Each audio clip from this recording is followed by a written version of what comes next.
La famille Mali, des pourparlers pour libérer les combattants ex-Wagner détenus par les rebelles du CS. Bonjour la famille, j'espère que vous allez tous bien.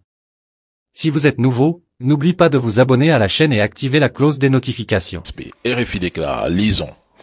L'un des canaux de discussion entre la Russie et les rebelles est un pays voisin du Mali. De sources diplomatiques, des informations sur l'état de santé de ces prisonniers russes ont déjà été remontées vers Moscou. Je rappelle que RFI joue le rôle de relais médiatique pour ces groupes armés. Donc, ce pays se positionne désormais comme médiateur entre la Russie et les groupes terroristes pour obtenir la libération des mercenaires Wagner.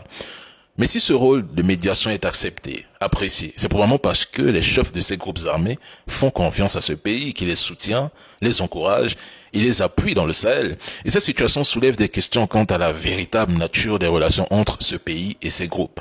Et quelles sont les demandes des groupes armés dans ces négociations? Tenez-vous bien. Ils demandent aux mercenaires russes de cesser leur soutien aux FAMA. Et ils le disent parce qu'ils subissent des pertes importantes sur le terrain. Et pourtant, on avait un Yagali qui avait promis de mettre en pièces Wagner et la Russie au Sahel. Alors, que devons-nous en conclure? Et depuis quand, mesdames et messieurs, la Russie négocie-t-elle avec des terroristes?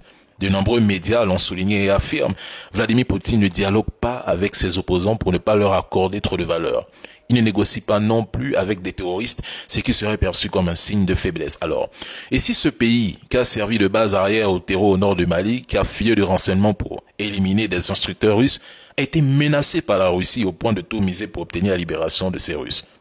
Je ne pense pas que ce soit la Russie qui souhaite négocier, mais plutôt le pays qui les accueille et qui devra expliquer pourquoi des instructeurs russes ont été éliminés à cause de cela. Ce n'est qu'une simple hypothèse, hein. En même temps, on reste sur l'équation ce pays. Si vous avez trouvé cette vidéo informative, n'oubliez pas d'aimer, de commenter et de partager pour que d'autres puissent également rester au courant.